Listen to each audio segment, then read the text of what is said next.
Yes. Okay. Could you please say and spell your name? My name is Alicia Schmidt Camacho, and it's spelled ALICIA-SCHMIDT-CAMACHO. Great. As a start, do you mind just giving me a brief thumbnail sketch, autobiographical sketch, who you are, where you're from, what you've done, what you're doing now? Okay. I was born in Mexico City. My mother's from a Mexican family, my father's from a U.S. family from the Northeast. And I came to the U.S. as a pretty young kid, so I grew up most of my life in Philadelphia, and then did my college education at Columbia in New York, and then graduate school at Stanford in a program called Modern Thought and Literature, and ended up in a PhD program that allowed me to do anthropology as well as an interdisciplinary study of Latino cultural politics, and I ended up then applying for a position at Yale and have been teaching here now. It's, I think, my 13th year or something like that, and I really love New Haven and have made it my home. My partner is also a scholar and academic, and we have young kids, they're 10, and so a lot of the work that I'm doing is shaped by living here in New Haven and being part of efforts to address the presence of immigrants and migrants in New Haven.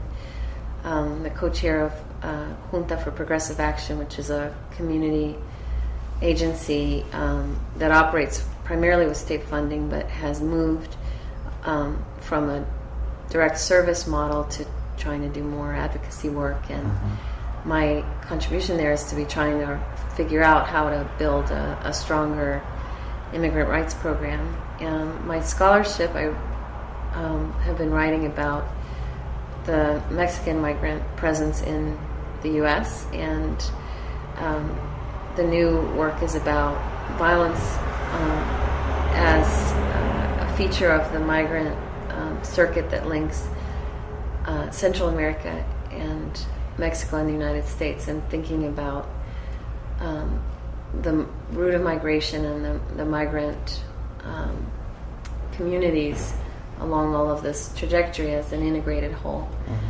and looking at the effects of the criminalization of what is this essentially an economic migrant population.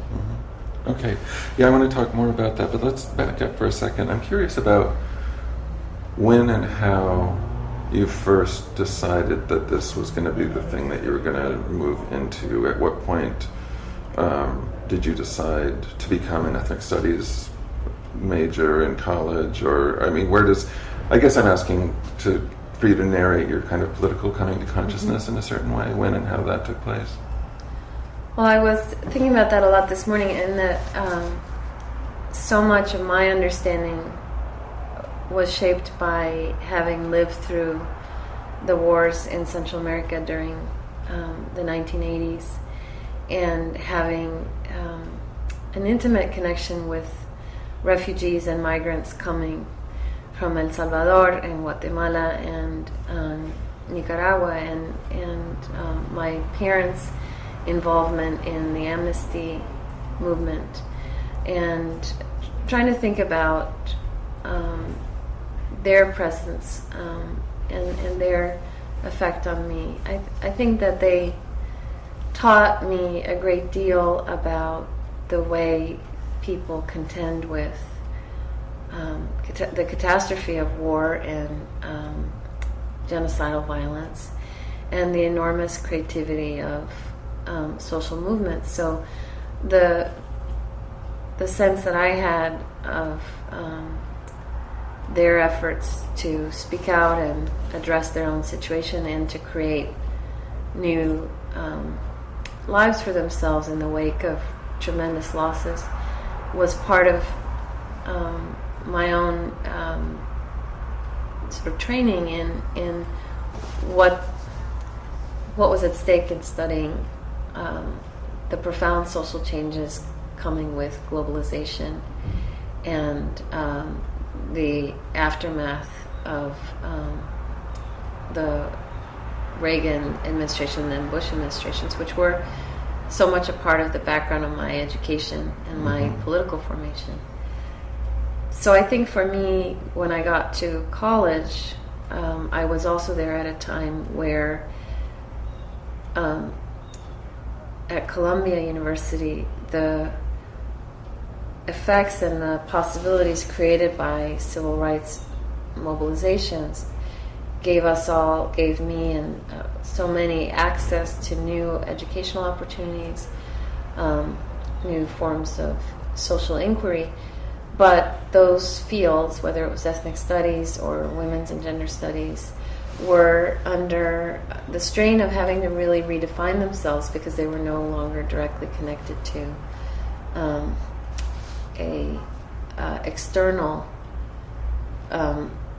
political project of social change, and many of the programs for the integration of underrepresented minorities and women into higher education were now sort of fading away or under direct attack. So the logic of these institutional measures had to change, and the nature of what women's studies was for and what ethnic studies was meant to achieve had to change.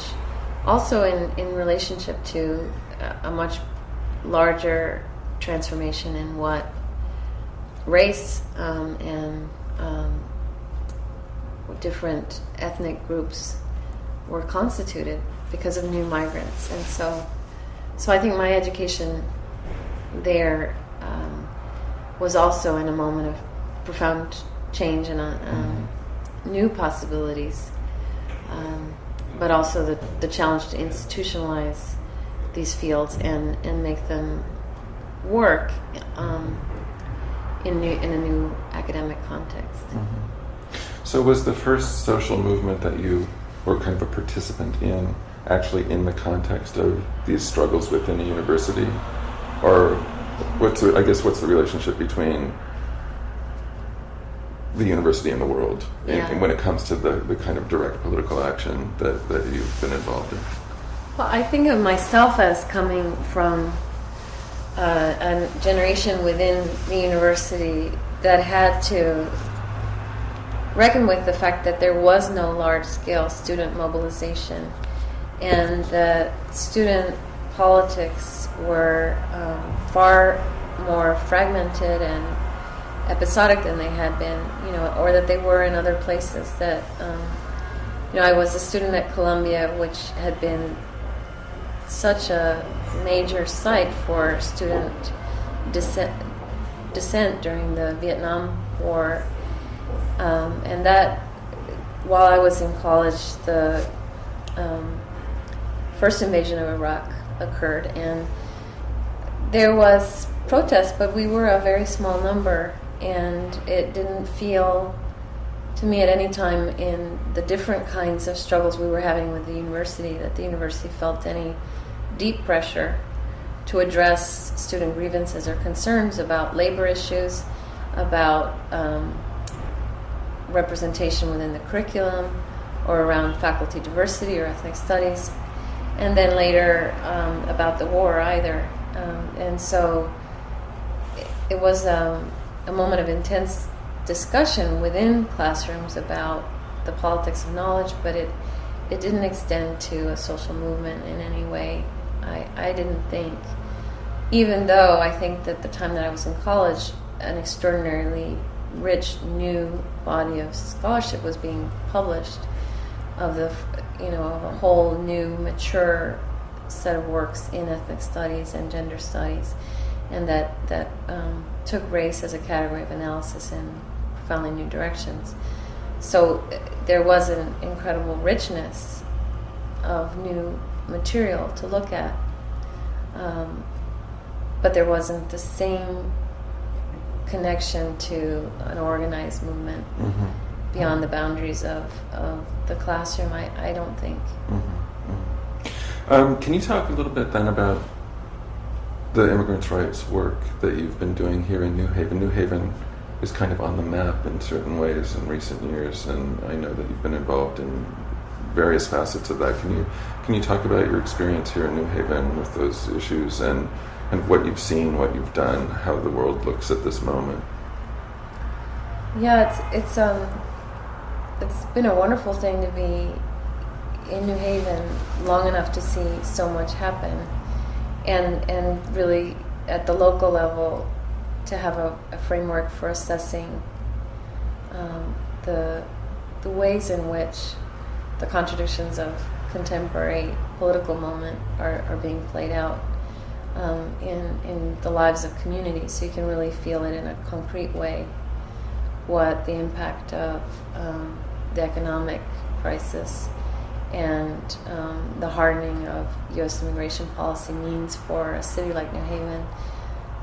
When we arrived in around 1998, I remember that I had to go, if I went into Fairhaven, which was the only place I was likely to find chiles or salsa or imported foods from Mexico, I would go to Puerto Rican stores and they would bring things out from the back, right? So when I arrived, there wasn't a very large or visible presence of the new migrants from Mexico and Central America.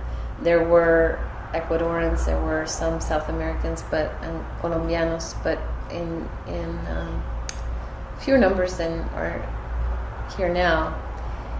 And over the time that I've been here, of course, the migration hit New Haven and really provided a whole new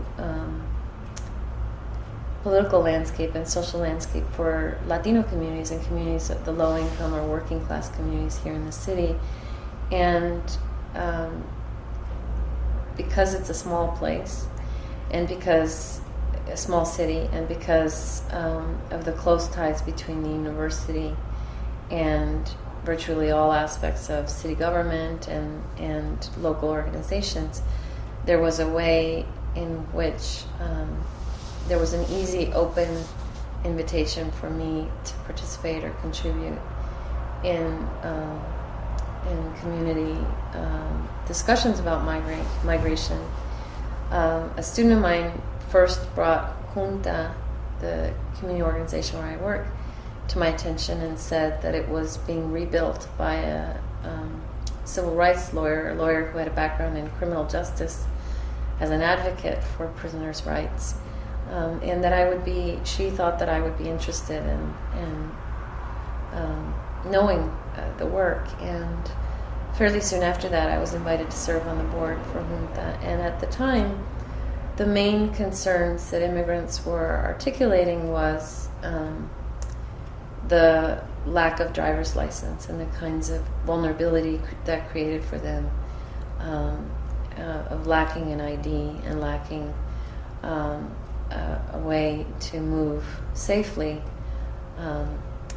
in the city and to work. And so my first exposure to community organizing here was around the driver's license issue, and that provided a sort of training ground for the city and local officials on the presence of migrants and the importance of beginning to think in pragmatic terms about how to address that and what would be sound policy for dealing with the kinds of needs that they brought and the kind of impact that they were going to have on all kinds of city services and institutions. And what was fortunate about that moment was that the city administration had an interest in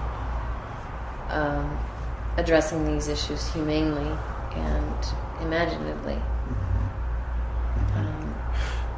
To back up just a step, can you say a little bit about what was it in the changing political economy of the area that so changed the demographics over the last 10, 15 years? Well, in Latin America or in here? Well, I guess the whole circuit. Well, I think that New Haven was like other cities across the country that demographically it has a relatively aging workforce, and that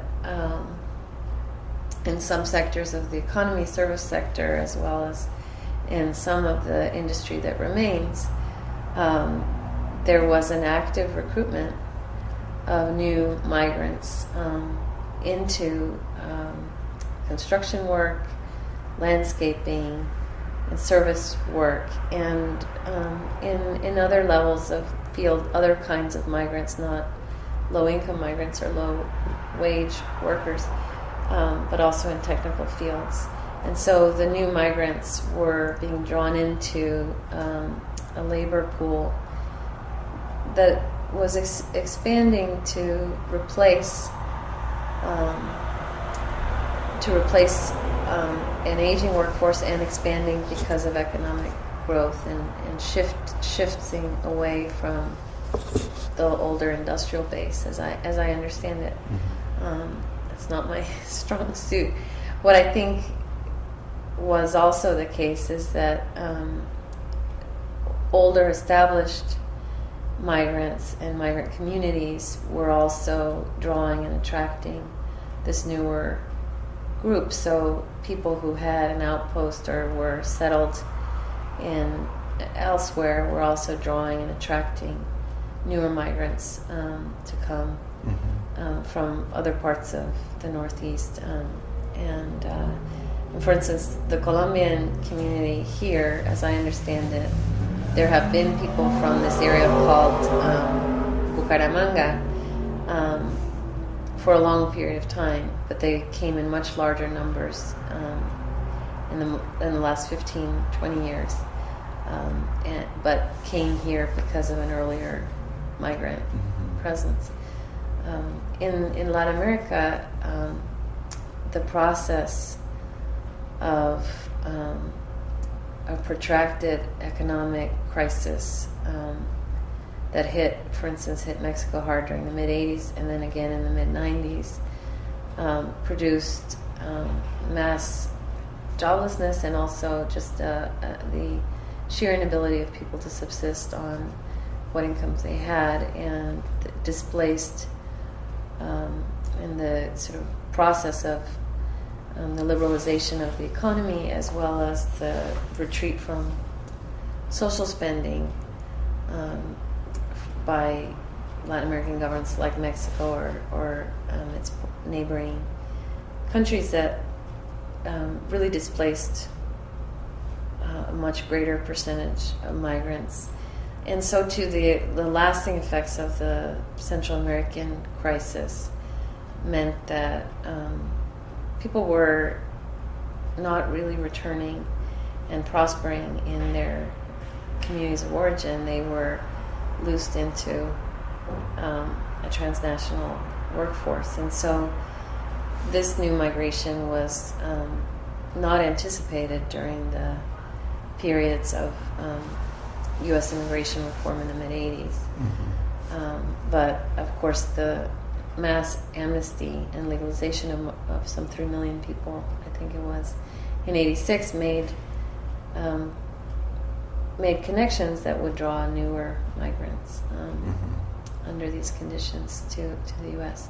So in New Haven, you see all of that visible here, both the demand for this workforce and the intense need that would bring people, and made it, by the time the U.S.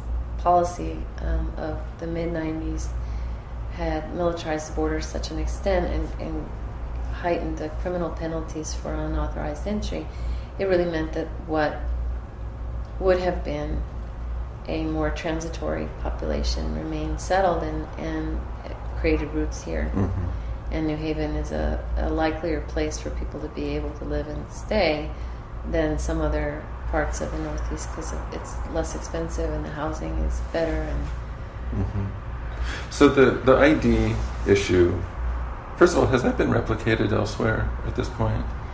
As I understand it, there are several initiatives. I don't know of an instance where it's been replicated completely.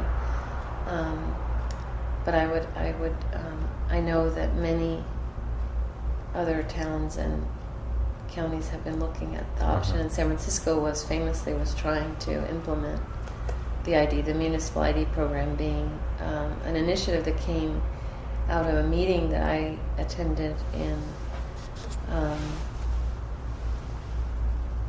must have been 2004 or 5, in which a friend of mine who was part of a group of migrants that were meeting at Junta spoke up and asked at a meeting with the mayor for the possibility of obtaining an ID. What we were talking about at this meeting was the effects of the driver's license, the prohibition of that migrants were unable to get driver's licenses, and the effects on migrants of not carrying IDs, and the difficulty of establishing good community relationships between migrant communities and the law enforcement in the city. And so, as part of that conversation, which was responding to the violent death of a migrant who had been killed in a robbery. He'd been stabbed to death. Some of these organizers or migrants who were involved at Junta and with an organization called Unidad Latina en Acción said that at the heart of the issue was the inability to produce an ID. So migrants were being targeted and assaulted because they couldn't open bank accounts because they didn't have IDs, and so they were being called walking ATMs, on paydays, and there were numbers of stories of assaults and robberies and violent attacks that had led to the death of this one young man in the months previously. And the concerns were how to increase the police presence in a useful way in communities where this crime is taking place, but to address structurally and effectively the reasons for the vulnerability migrants felt, and to encourage local banks. And colleagues of ours at the law school, in particular Mike Wishney, had used the resources of the clinic, the Immigration Rights Clinic, or Immigration Law Clinic, I should say, to investigate what parameters what kind of ID might be legal for the city to offer. What kind of ID program could it establish that would be a municipal ID and not infringe on federal or state restrictions? And so from the very beginning, it came out of a partnership of migrants themselves talking about what their concerns were, and local government and the law clinic. And Junta played an important role in convening these meetings, gathering and supporting the migrant presence, and in helping assist the law clinic in articulating what the needs were. It was a wonderful partnership, and the mayor and his administration took it quite seriously, and were able to persuade the Board of Aldermen to take it on, and it was went into effect in the spring of 2007, I think it was. And has it had the effects that were hoped for? Well, by design, if we had a municipal ID, it had to be something that would serve the needs of more than just the immigrant population. Otherwise, it would be like an ID that announced that you were an undocumented person. Sorry for the interruption. So you were talking about the degree of success of this ID program in addressing the deeper kind of concerns of violence and vulnerability that it was a response to. Yeah.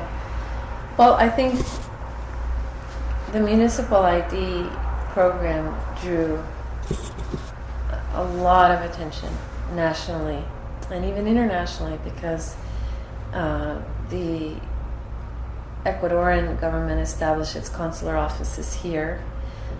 Communities here in New Haven are watched closely, so there was news coverage in Ecuador, in Mexico, and Peru, and numerous sites about this initiative. And in the U.S. context, it was perceived widely as a challenge to the efforts of the federal government to deny migrants any form of recognition of their status and belonging in the United States. And, of course that was the challenge. But it was immediately also depicted by anti-immigrant interests as a challenge to the authority of the federal government, which it wasn't. It was merely an ID that could be offered at a traffic stop. It could be offered in wanting to report something to police.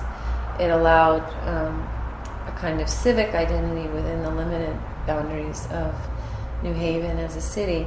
But it was meant to also encourage a civic identity for other members of the community that might not have access to IDs themselves. The elderly, youth were eligible. My kids got IDs and carried them very proudly. We could check books out and park in the city with this. So it was a kind of a local card, and that would link up different kinds of access to city services and ways of registering your identity and presence in the city. And we thought that it might also encourage commerce, because one possibility was to say you could attach benefits for shopping locally to it. That's, other towns that have municipal IDs use them for those kinds of things, totally separate from immigration question.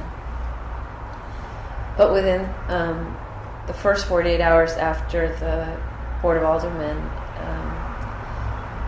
enacted or approved the program, New Haven was raided by ICE agents, and 38 people, I think it was 36 or 38 people, were arrested in a massive raid conducted primarily in Fairhaven, in which SWAT teams broke down doors and opened people's houses and seized people.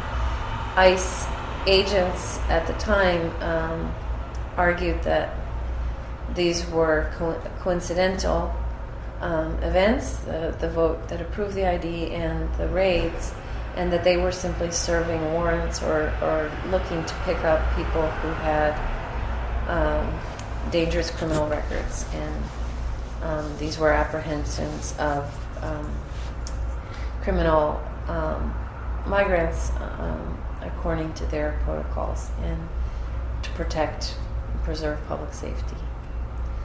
But lawsuits by, again, the Law Clinic, and in which Junta was a signer and other organizations signed on, under the Freedom of Information Act, quickly showed that these were, in fact, politically motivated retaliatory raids to try and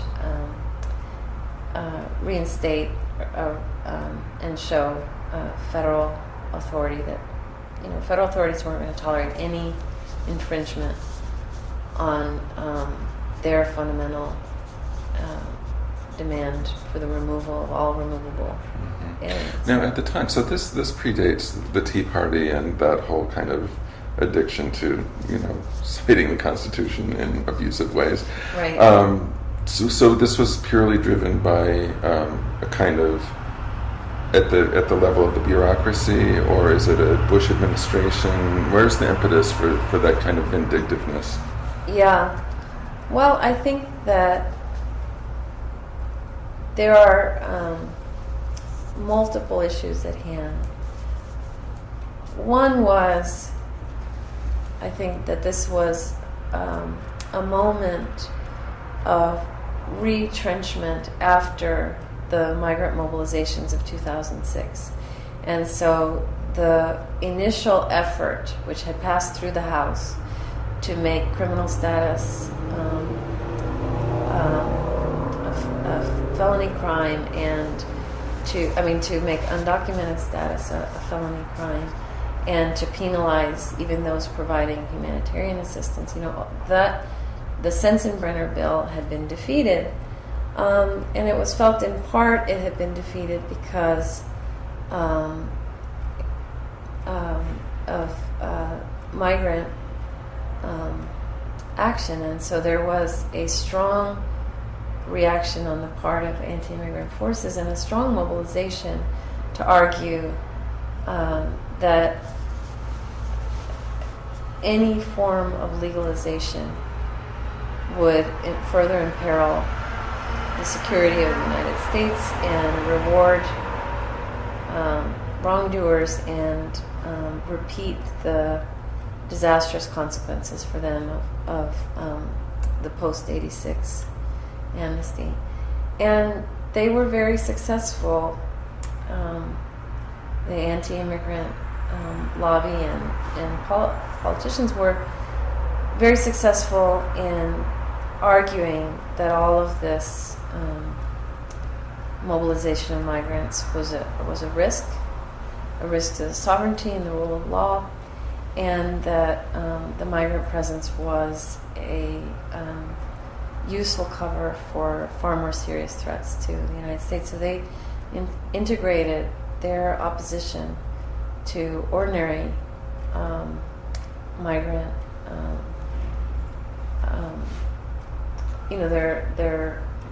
they integrated the civil crimes or the civil infractions committed by undocumented people who are overstaying visas or entering illegally to the criminality of terror and organized crime. And in that, then, I think the show of force in New Haven was part of a national campaign of raids and big shows of militarized enforcement to push back the migrant mobilization and their allies, to communicate to unions, to communicate to churches, to communicate to local or community organizations and national civil rights organizations that there was going to be no broad immigration reform in the near future that would include a mass legalization. And so at the local level here, the raid was felt here very much like it was in the workplace raids in meatpacking plants in Postville and in Colorado and all over the South, that it produced absolute terror and anxiety and led to the demobilization in many ways at the local level of many organizations, and fractured the immigrant rights movement in a way that it hasn't yet recovered from, in the sense that our Democratic partners and legislators who had been willing to oppose the Sensenbrenner bill and were able up until 2005 to speak and commit themselves to some form of legalization were now adopting the language about the rule of law and beginning to really cut back their commitment to retreat on their commitment to legalization or any kind of substantial comprehensive reform. So here in New Haven, we don't know really what the municipal ID program could have allowed. I do know that it did allow for some of the banking and those kinds of services to be given and provided for migrants. It helped educate our local police department about the kinds of problems of that migrants face and how to deal with the immigrant presence within the larger goal of keeping communities safe. And for the most part, the New Haven Police Department expressed an interest at that time in having a good relationship with migrants, but we don't really see large numbers of people getting a municipal ID. And I think in part because it was so stigmatized and rejected as a simply a way to do an end run around the federal government, and also because they're just it's not enough protection, right? That people will now be subject to mandatory workplace checks in places of employment, and there are all kinds of other measures by which people are going to be rooted out. And so it hasn't been as possible to sustain the kind of community support for migrant rights since then as there was beforehand. And to stay at the national level for a minute, as a polity, really since the 70s or at least the 80s, we have occasionally kind of spiked a fever on the issue of immigration. It becomes very noticeable, very flashy for a moment. If you're not paying close attention, if you're not a specialist like you are, it's very easy to just then kind of forget about it for a while, and it becomes a kind of hidden issue. And then we'll spike a fever again. Most recently, I mean, the law in Arizona and the discussions around that, or this week, ironically, Rick Perry, in his bid for the presidential nomination, is being slammed as being too liberal. I mean, who knew, right? On the immigration issue. So suddenly, immigration makes its way into the news again. But for the benefit of people who don't follow this issue as closely as you have from day to day, can you just narrate kind of the important contours of immigration policy from the Bush years and on into the Obama years? Because I know that there are a lot of things that average folks just don't know about that's been going on. Well, I think crucially, in a moment of economic crisis, it's difficult to advocate for newcomers and to counter the charge that they're stealing from true citizens, and that has been a key feature of the kind of fear-mongering and resentment building within the anti-immigrant politics. I think that there are several elements of the anti-immigrant position. One is clearly a kind of nativism that's defined around preserving a white majoritarian political landscape. And it's a nativism that at some times makes affiliations with native-born communities of color and is effective in mobilizing them. So there are U.S. Latinos who have been brought in some areas around this issue. So when Prop 187 was voted in California, there were Filipino and Mexican Americans who supported it, out of a sheer sense of the economic threat that migrants pose. So one element is a nativism that sometimes can admit minority communities and will, in this era, try to speak for African Americans and try to link the futures of African Americans to the threat, the ostensible threat posed by illegal immigration. But it's a largely a defense of white majoritarian power, particularly within the Southwest and in these outposts of new migration where even the small, the rapid growth of a Latino population, which will not, radically unsettle white majority anytime soon, even though it's a small, that rapid growth will produce extraordinary levels of anxiety about the changing nature of American identity and the Latinization and so forth. So there's that element, the nativist and the kind of racialized nativism, racist nativism. Then I think there is also the way in which it is a kind of U.S. exceptionalism, right? That there is a way in which imagining this country as the preeminent democracy, there's a way in which having an external threat and a presence that's an unwanted presence within the boundaries of the U.S. is a useful political device, and also it felt as a threat that, what would citizenship mean if people who come here from elsewhere have such easy access to it, right? I think that's another part of the anchor babies thing, is the question about migration. The other one is, I think, this rule of law and security, in a moment in which people feel tremendous vulnerability and inability to grasp the nature of globalization and their own place within it, and the broad shifts in international politics and the integration of the U.S. Further and further in ways that touch their lives at a personal level, and is not, and is in their domestic lives.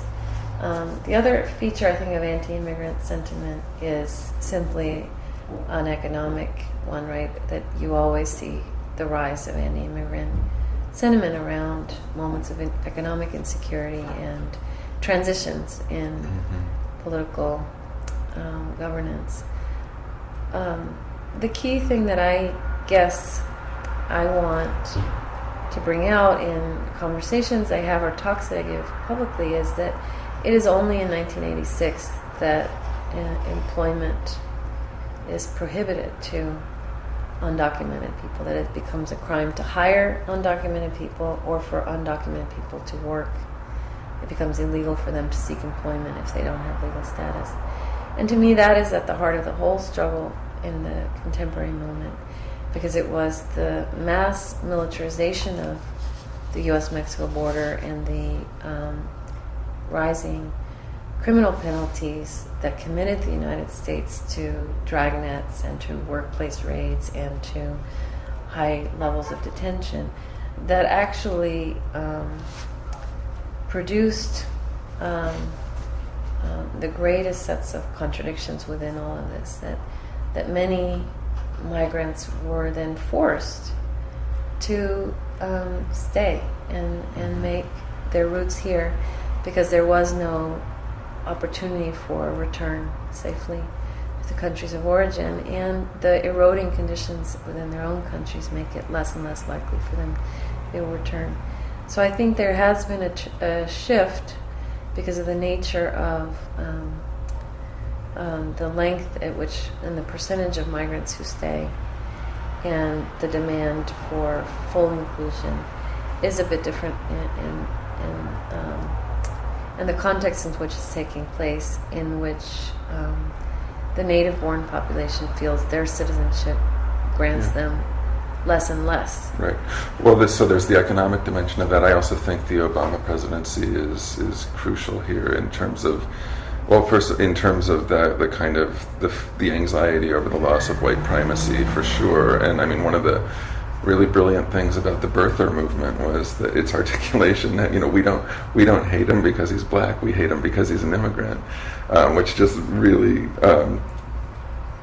crystallized so many otherwise submerged ideas about what it meant to have a black president. On the other hand, the Obama administration has not handled the immigration issue in ways that would have been predicted, or that I think in ways that many people even know about. Can you talk a little bit about policy in the last 3 years under Obama around these questions?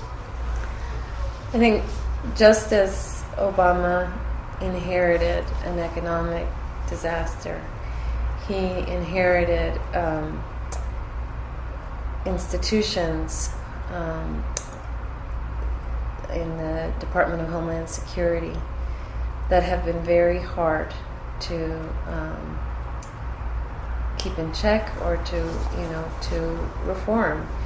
And the calculus for Obama confronting the economic crisis was to try and work in a conciliatory fashion with his antagonists and to provide some form of consensus-based policies around taxation and around economic relief policies. Well, within that context, his enormous unpopularity with the right put him in a position of really having to relinquish many commitments, including the one to immigration reform. But even at the moment when he was not yet in office, and his victory, which was an enormous moment of celebration, and one that was understood to be the product of popular mobilization, and that he was being given a mandate for change. Even at that moment, Nancy Pelosi and many of his other deputies were saying, we're not going to make a move on immigration quickly. And they had read and seen what was happening nationally and understood that within the populist movement that brought Obama into power was also producing another populist politics that was profoundly nativist and antagonistic to any kind of comprehensive reform. And so they were already captive to the logic that said defer the kinds of major structural reforms to immigration policing and practice. And, when when Obama's administration was unable to commit to closing Guantanamo, the writing was on the wall for every other kind of major reform. In many ways, his administration suffers from a lack, I think, of vision and expertise on the larger world context in which these big forces that he's contending with are playing out, both in economic and social and political climate elsewhere, and not the least of which is Latin America. And so he has missed multiple opportunities to address the war on drugs and the evolving crisis of criminality and corruption in Latin America and the violence there, in particular in Mexico and in Central America. He's missed again and again the opportunity to create meaningful partnerships and practices, and really ended up continuing all of the Bush policies, if not accelerating them, allowing for large expenditures in the area of military, technology transfers and advising under the auspices of the plan implemented under Bush in the Plan Merida initiative, and extending the reach and power of the Department of Homeland Security, and within it ICE first and foremost. And really what we have seen is an unwillingness on the part of his administration, Janet Napolitano having been governor of Arizona, to put in check or to restrain in any way the creep of the kind of enforcement-centered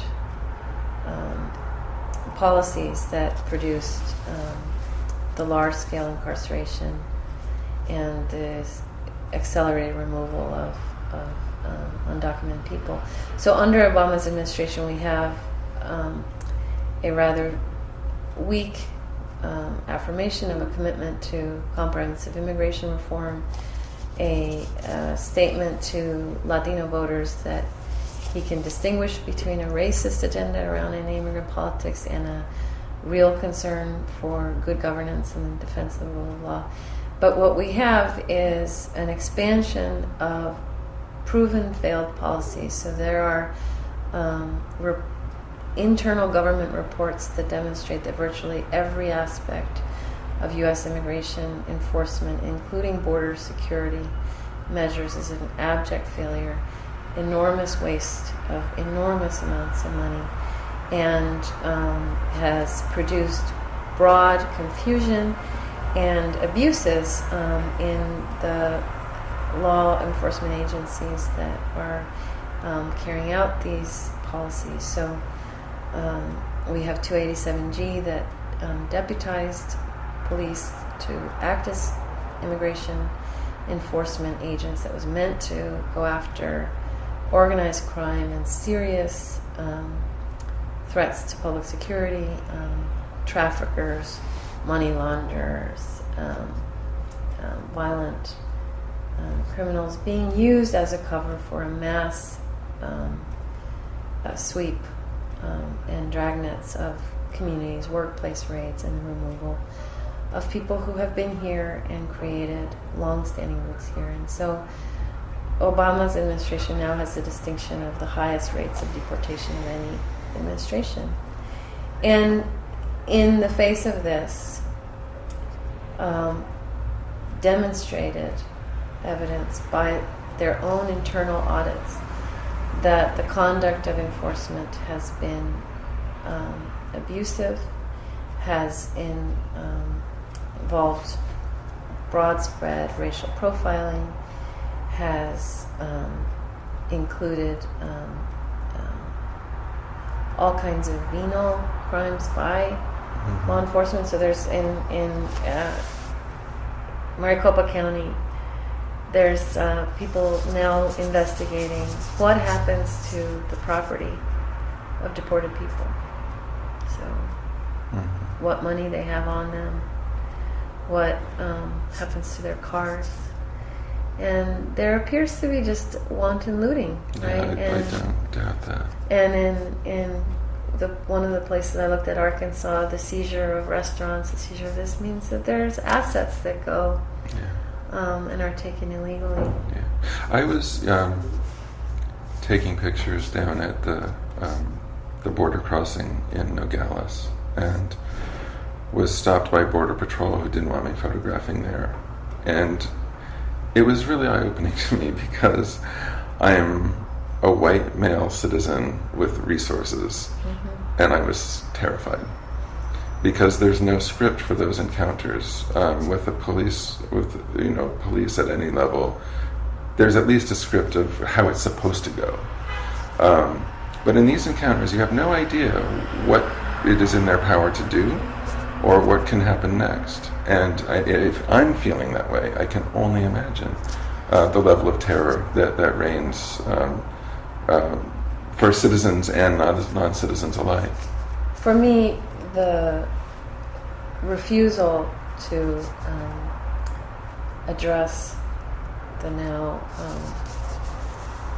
what would you say, 15-year demand for comprehensive immigration reform, to allow people to live in this state of uncertainty, and to allow them to be subject to all forms of policing and removal, without clear jurisdiction, without clear articulation of the aims and goals of these policies, of the proper conduct and procedure, has meant that we are seeing a fundamental change in the character of law enforcement agencies and their comportment. Right? It is very much a process that allows and condones vigilantism of the sort that we saw in Arizona and have seen elsewhere, and that induces that kind of action by law enforcement officials who do not know, fundamentally what they can or cannot do. And so rather than imagining themselves in a partnership or having the status of civil servants, in which a citizen taking a photograph is going to be addressed as a fellow citizen and in fact the one who has given you your job, right, as a taxpayer and as a citizen, we've seen a much more antagonistic level of relationship. And one thing that the study of police abuse and police violence worldwide has shown is if people are insufficiently trained, they will go to the extreme. And that's a propitious climate for abuse. So whatever else our objectives are in pursuing these policies, right? If whatever our debates or arguments are about the need to remove 12 million undocumented people, or what portion of them, or what kind of threat they pose to the United States as non-citizen presence or non-authorized presence. This problem of confused jurisdiction, of very unclear and poorly monitored partnerships between private corporations in the removal, apprehension, removal, and detention of people, and the ability of local polities to define and redefine what the Constitution means with regards to birthright, or with regards to access to city services or public services, healthcare, etc., employment, has been a extraordinarily dangerous turn in this period for citizens and long-term residents of the United States, as well as for the non-citizen. And I want to give an example. I had a student in a class of mine had been in New York and taken Metro North and was returning, and there was a Middle Eastern man on the train with her who was elderly. And he got on the train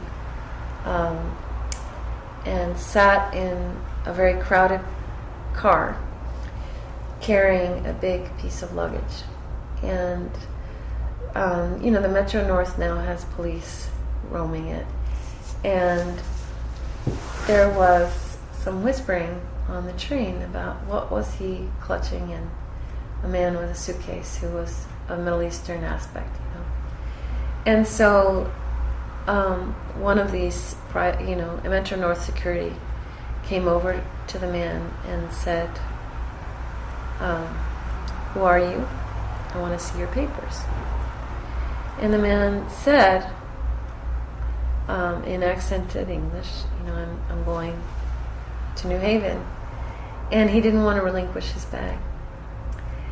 And there proceeded to be a whole discussion about opening the bag and isolating him from the rest of the car.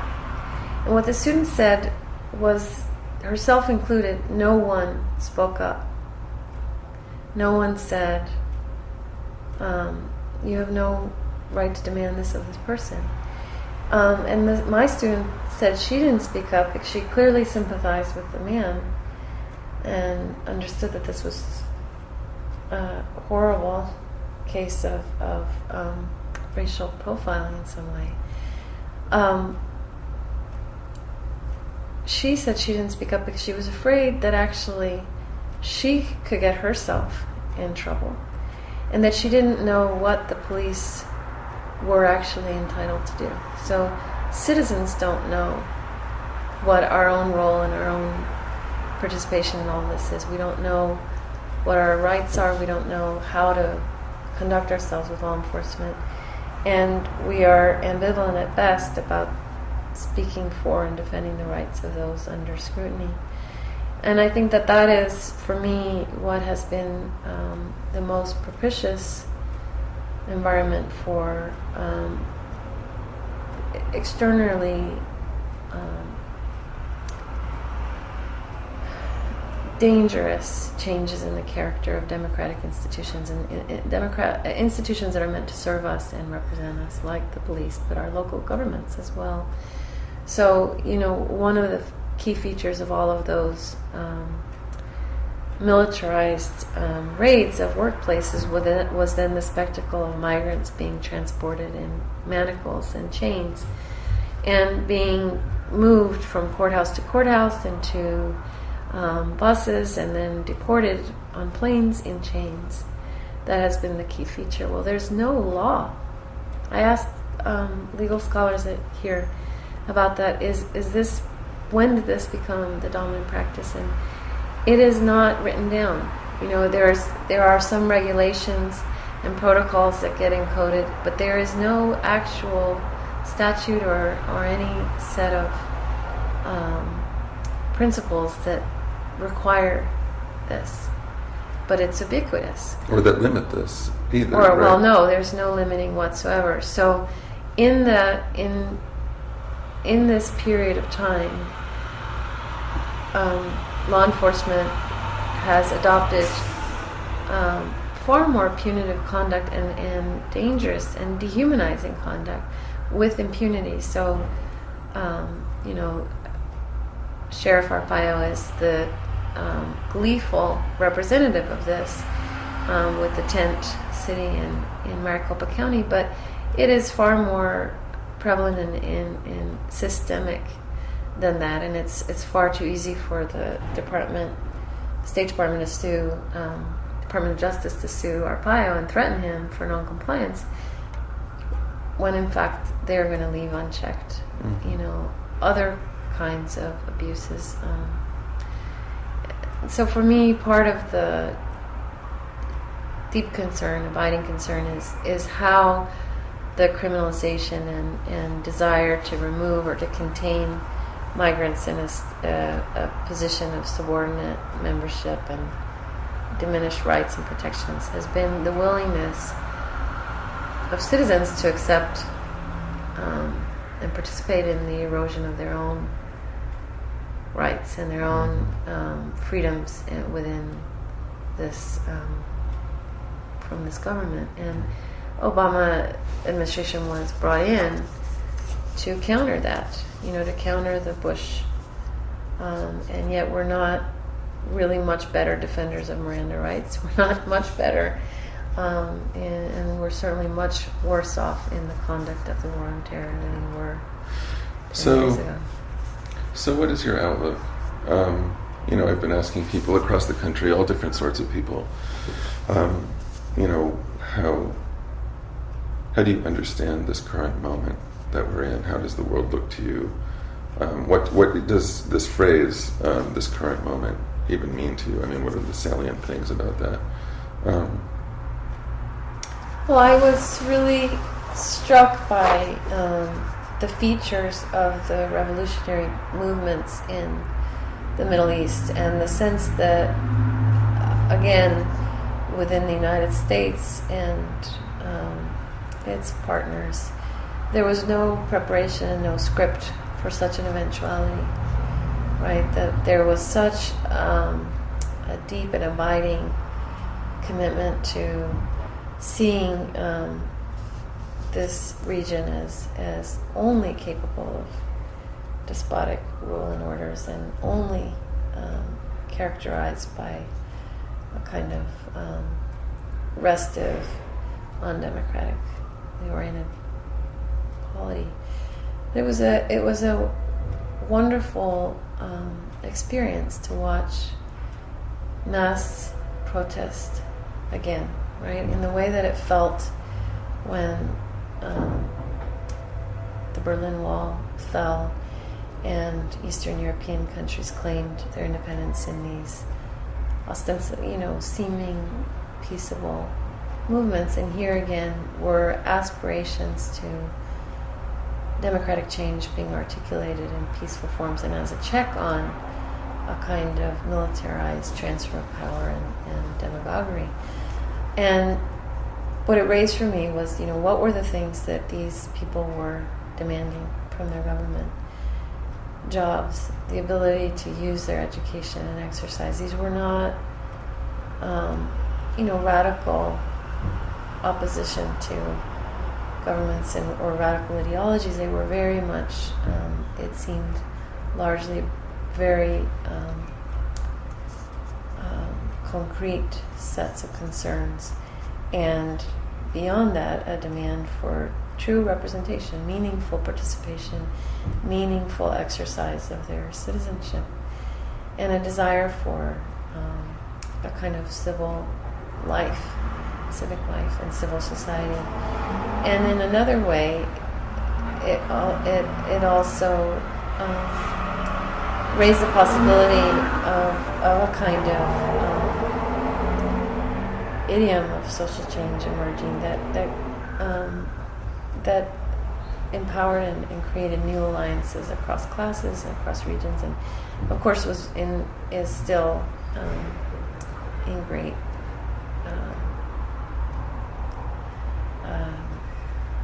uncertainty, right? But that was, to me, was an extraordinary, continues to be an extraordinary sight. And So it raised immediately the question about what do, in the context of the Americas, we see, and what are we going to see here.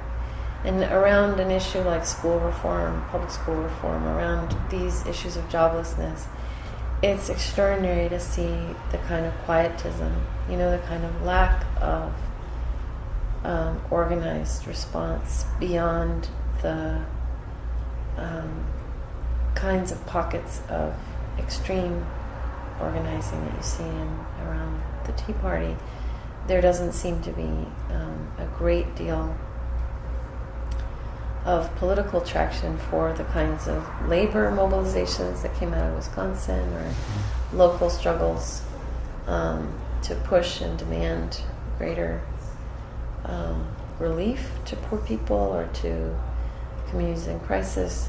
That doesn't seem to carry and transmit the same level of possibility as you would hope. And yet we're seeing the conditions ripen for a great deal of social conflict, right? In the sense that in New Haven, we've seen a spike in theft and assaults and crimes, and in the last 2 years, young men have been killed because of gun violence in much greater numbers in the Dixwell and also in Fairhaven. And so we have a real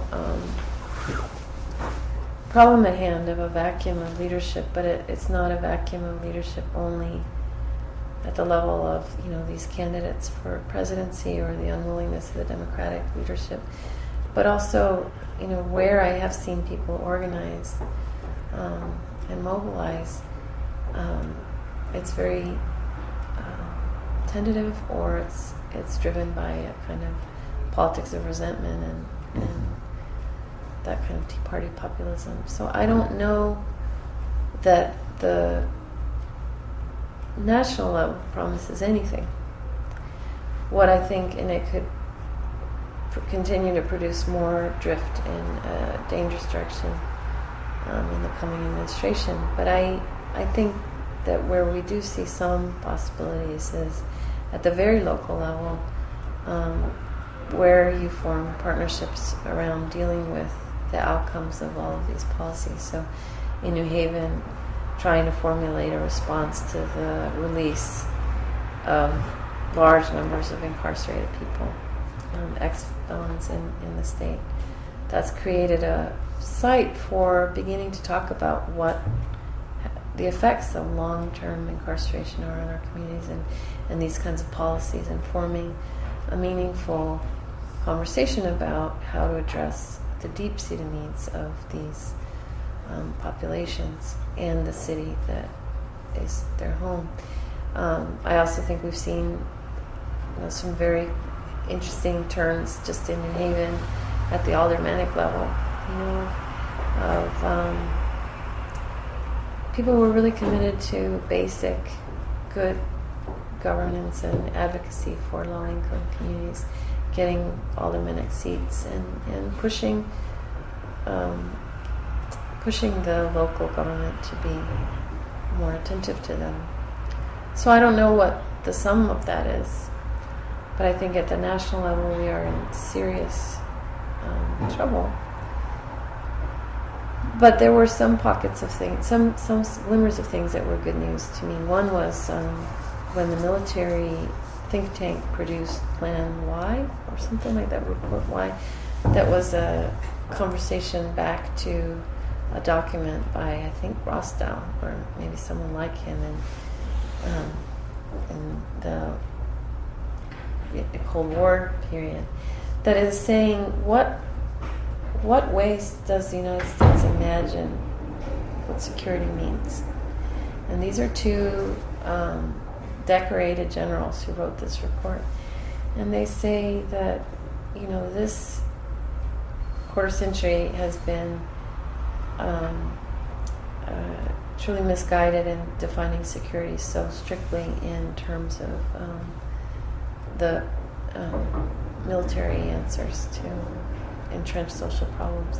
And the lack of investment in schooling, the lack of investment in social services, the lack of attention to diplomacy and to partnership.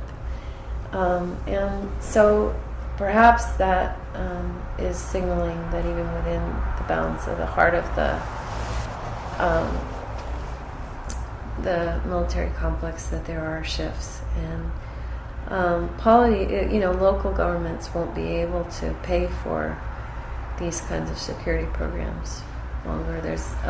There are empty jails that are empty because they can't be paid for all around the country. And perhaps, China being the U.S.'s major financer on its debt, and the rising possibility of other centers of authority in the world will push the U.S. to have a more complicated and I should say a better and more effective engagement with the world. I don't know. So. It's not a rosy picture. No. Is there anything that we haven't discussed that we should have? I don't know. Do you think there is?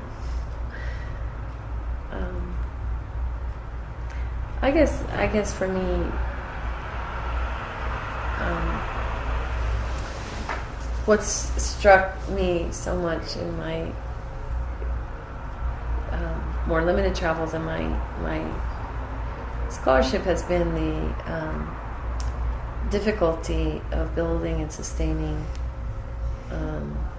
political partnerships and mobilizations, and the ways in which progressive organizations falter and missteps that we take. And one of them has been a sort of difficulty of really engaging with the communities we serve and the people who are we understand and represent to ourselves as simply people in need. And I'm always struck by the lack of political imagination, sort of poverty of political imagination. And one thing that I took from the scenes in Egypt and Tunisia was that it would be all too easy for people to imagine that this was a moment and a spontaneous uprising, or that it was accomplished by these new media networks, which are fascinating. But one thing that I thought it was so much shaped by a desire for creating connections and new social bonds and repairing social bonds that had been so ruptured by state despotism and terror. And we have yet to articulate in this country, except at very particular local levels or around very particular concerns, that broad spread desire that I think is at the heart of so many of our troubles and is behind so much that the racist populism of the moment. Mm-hmm. That within the heart of that is a very deep need, and certainly within so many of these communities that have been atomized or split by the economic crisis or by the criminal justice system, or all these forces really need to be addressed and addressed creatively. And I think at the level of some environmental projects, some creative projects, some educational projects, you are seeing that being nurtured and fostered in ways that are very exciting. Mm-hmm. And there are narrators in U.S. fiction coming from the outside that are able to articulate another way of imagining the United States, not as the nation that it was, and not as a bounded, closed-off superpower, but as a part of a world that needs to work productively on serious crisis. That may also help create new ways of thinking in the future. Mm-hmm. I guess There is also, there's a very hopeful kind of parable, I think, in the story of the ID cards in New Haven, where we started in this conversation, that it begins with a conversation, and it doesn't take a lot of people at the start of that conversation for really meaningful things to unfold. A little bit of courage here, the right person with the right kind of skill sets there, someone with some familiarity with the law, and you're off and running, and that's a lesson we all need, because I think the immensity of the problems paralyzes us too often. Yeah, I agree. And, I think the thought that it could be